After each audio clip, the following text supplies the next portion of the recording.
She stepped on stage to save her son. She just didn't know the cost. One man, one signature, $1 million. James Anderson didn't believe in love, only legacy. Sarah Miller was never supposed to matter, and that's why everything's about to change. Sarah had faced eviction notices, empty refrigerators, and hospital waiting rooms, but nothing prepared her for the golden gates of the Graywell estate. The women inside wore borrowed gowns and masked desperation. Sarah's sequined. Dress scratched her arms, her heels too high, her breath too shallow, but her reason was clear. Ben, 6 years old, still believed monsters lived under the bed. When they called her name, Lot 14 Sarah Miller, her knees nearly gave out. The auction began, $50,500,000. Then a voice. Cold. Final. 1 million. James Anderson didn't blink. He wasn't bidding on her. He was buying control. In the silence of his private study, he handed her a contract, medical screenings. Fertility treatments, a non-negotiable clause. Upon birth, all rights are relinquished. You want a child, not a mother, she whispered. I need an heir, he said. Not entanglements. Refusal meant nothing. Literally, no payment, no future. Ben's future vanished behind her eyes. She signed. The next morning, a black car arrived like an omen. The Anderson estate wasn't a house. It was a fortress. Inside, Helen, the head of staff, greeted her with clinical grace. This will be your room. Dr. Scott arrives at noon. The room was larger than her apartment, the silence louder than poverty. The procedure came fast, no time for second thoughts. A sterile room, a masked doctor, a cold light above. As the embryo was transferred, one thought drowned the rest. What have I done? Days blurred. James remained distant. Sarah became invisible. She wandered the halls like a ghost with a secret. Until one night, in the music room, she touched a piano key. Then another. A lullaby her mother once sang.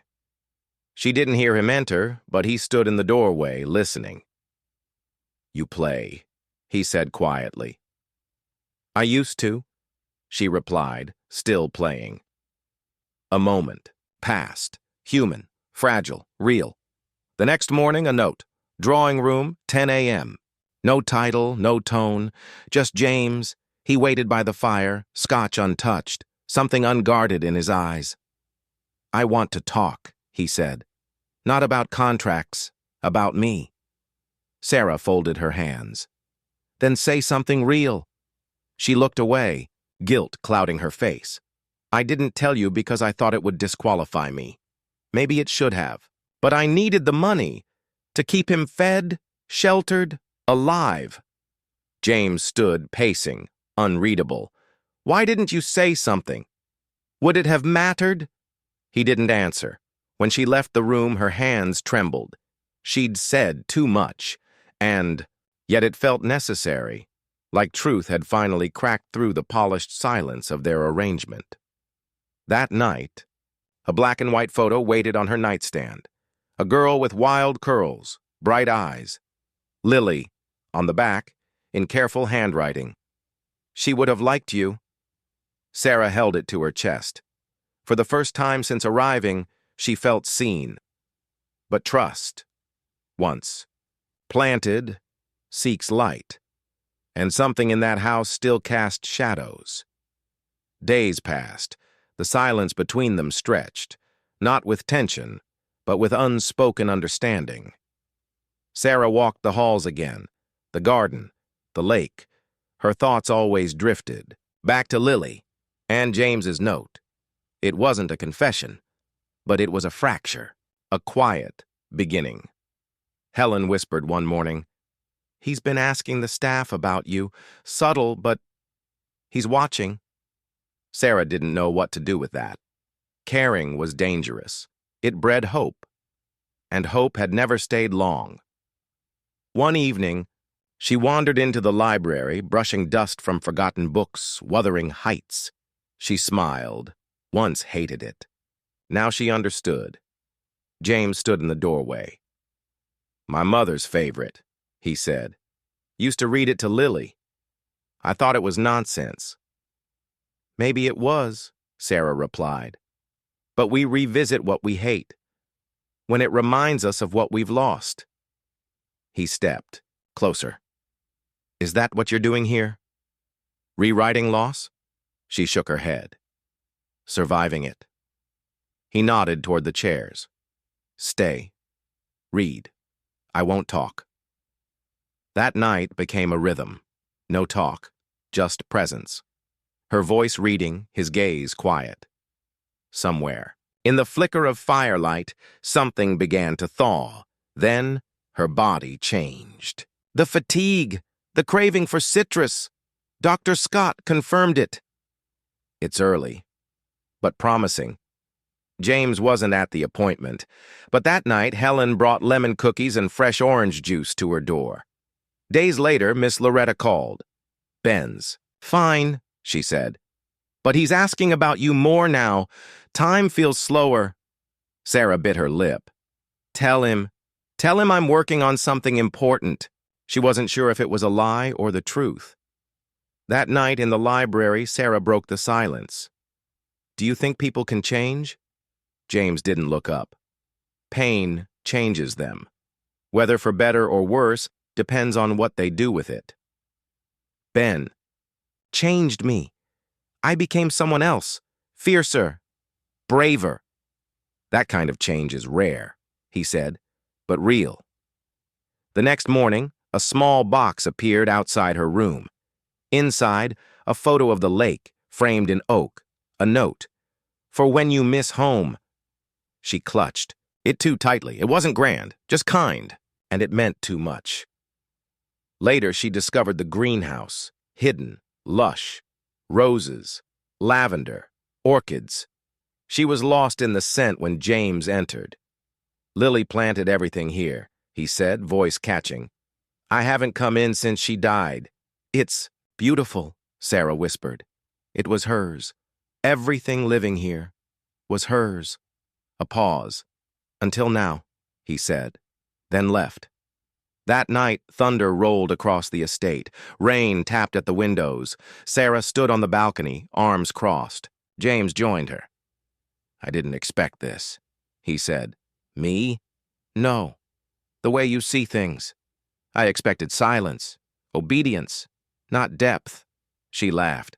Sorry to disappoint. She wasn't sorry. And for the first time, she felt it.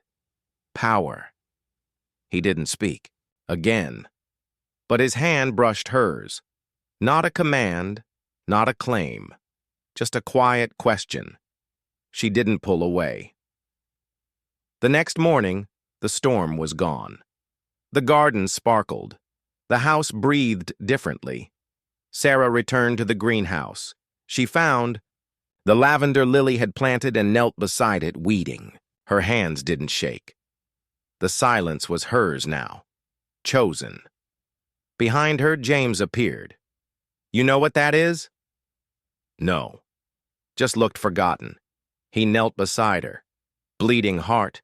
Lily's favorite. Said even broken things can be beautiful. They worked in silence, not intimacy. Something older. Recognition. Later, Helen handed her an envelope, a child's crayon drawing, stick figures, a house. "I miss you, Mommy. Come home soon. Ben." Her hands trembled. James saw. "Ben?" She nodded. "I want to meet him," he said. "Why?" "Because he's yours. And maybe he should be part of this." That night, she clutched the drawing like a lifeline. In the days that followed, the estate softened, James less guarded. He sat with her, listened. Really, listened. Asked about her mind, her past, her son. Helen noticed. "You're different," she said. "Maybe I'm finally breathing." Dr. Scott returned. Healthy progress. No complications. This time, James came. sat silent as the heartbeat echoed through the room. A tremble, a blink too fast. He said nothing, but Sarah saw everything. That evening he knocked. "Walk with me." They strolled by the lake. I never thought I'd care about a sound like that, a heartbeat. But today, it felt real. "It is real," she said. "Not just legacy. A life. A child who'll need love, not just wealth." He paused. "You think I can give that?" She met his eyes. "I think you're scared of it, but I think you're trying." The next day, a pot waited in the greenhouse, a bleeding heart just beginning to bloom. A note. Everything beautiful starts fragile. No name. She didn't need one.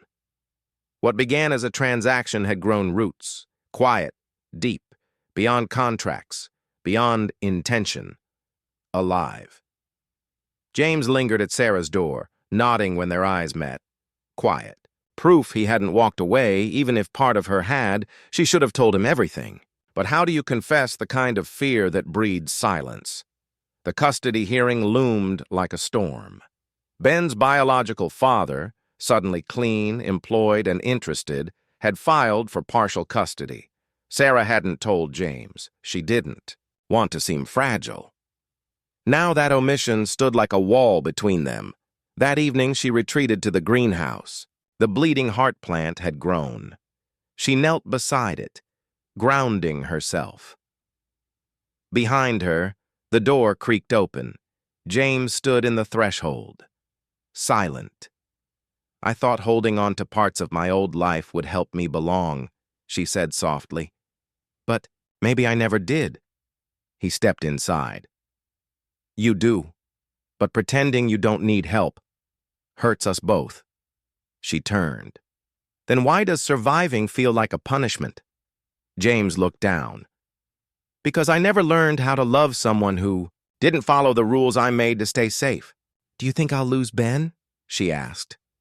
"No," he said without pause. "You're the kind of mother who'd walk barefoot through fire to keep him warm." She blinked fast. "And if I do lose him?" "Then we start again. Together." That night, he handed her a box, legal files, research, and a contact card. "She's the best in family law," he said. "You meet her tomorrow." Sarah stared at the documents. "Why are you helping me?" He hesitated. "Because I care more than I wanted to admit." The next morning, Miss Raymond arrived, sharp, poised. After reviewing the case, she said, "You have a chance. But you need to look like a provider. Right now, you're still a guest." Sarah straightened. "Then I become more." James didn't interrupt. He let her speak. For the first time, someone stood beside her, not in front. That night at the piano, she played softly. "You're stronger than anyone I know," James whispered. She kept playing, letting the melody speak. Later in the garden, she asked, "Do you regret any of this? Only treating you like a contract instead of a person?" She nodded. "I regret thinking I had to do this alone." The next morning, the lawyer called. Ben's father had filed for full custody, claiming instability, absence, and financial fragility. Sarah read the papers with trembling hands. "He's trying to erase me." James placed a hand over hers. "Not while I'm here." That evening, he asked Helen privately, "Would you testify for her?" Helen didn't blink. "She's the most human part of this house, of course." That night, Sarah called Ben. "I drew you a rocket ship, Mommy. It goes to the moon." She laughed through tears. "Save me a seat." "Always," he whispered. Later, in the library, she whispered to James, "Thank you." He turned to her, gentler than she'd ever seen. "I don't just want to help. I want to stay." And for the first time, she believed he meant it. Outside the estate, war brewed. But inside, James stood in an empty guest room. "I want this," To be his, he said. Sarah blinked. Ben's room? He's part of your life. That means he's part of mine. They built it together. Bookshelves, constellation bedding, soft lighting. A future shaped with care, not reaction. James asked what Ben liked, what soothed him. You're asking the right questions, she said. I'm learning, he replied. I don't know what a good father looks like, but I know what one shouldn't be. The lawyer warned. You need to prove stability, show permanence. Sarah glanced toward the new room. I'm working on it. When it was finished, she stood in the doorway, Ben's favorite books on a shelf, his drawing framed on the desk. You did this, James said. Not just for him, for me. That's what love does, he replied. It grows what you thought was dead. Then came the blow. Ben's father submitted private letters Sarah had written during her lowest moments. They're painting you unstable, the lawyer warned. Sarah didn't cry. Instead, she sat at the piano and played like it was war. When she finished, she turned to James. Let them come. I won't break again. 2 days later, James surprised her. We're going away. Just the three of us. To escape? No, to remember what matters. The cabin was tucked deep in the forest. Quiet. Real. Ben ran into Sarah's arms the moment he saw her. I missed you so much, she whispered. He met James slowly. No pressure. Just space. That night under the stars, Ben asked, Do you love my mommy? James didn't flinch. I think I'm learning how. Ben nodded. Then you can stay. Back at the estate, Sarah tucked Ben into his new room. It smells like cookies and stars, he said. She laughed through a sob. Perfect. Outside, James waited in the hallway. He took her hand, not out of duty, but truth. He's mine. 2 now, he said. In tea. Courthouse. Day-stale coffee, cold marble. The weight of lives shifting.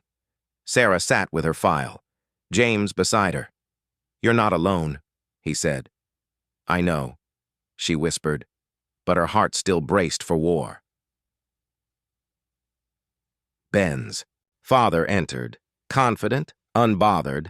Inside the courtroom, the judge listened.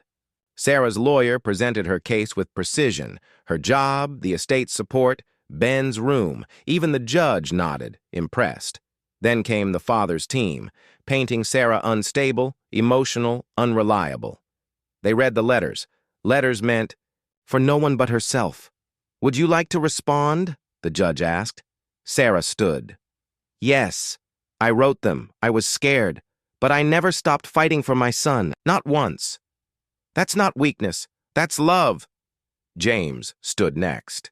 I'm not legally involved, but emotionally, entirely. I've watched her rebuild a life from nothing. She didn't just survive, she transformed. Then Helen stepped in, uninvited. She has more integrity than anyone I've known. She brought light to this house. Sarah sat stunned. This wasn't a courtroom anymore. It was a reckoning. The judge announced a decision would come in 72 hours. Back at the estate, Sarah collapsed. James brought her tea. No words, just presence. I hate how my past still tries to take him, she said. It can't, James replied. Not anymore. That night, Sarah sat beside Ben's bed and whispered, I'll never let anyone take you. Never again. The house slept. But outside, a new day waited. And this time, it would answer to her. To be continue. Part 2 coming in few hours.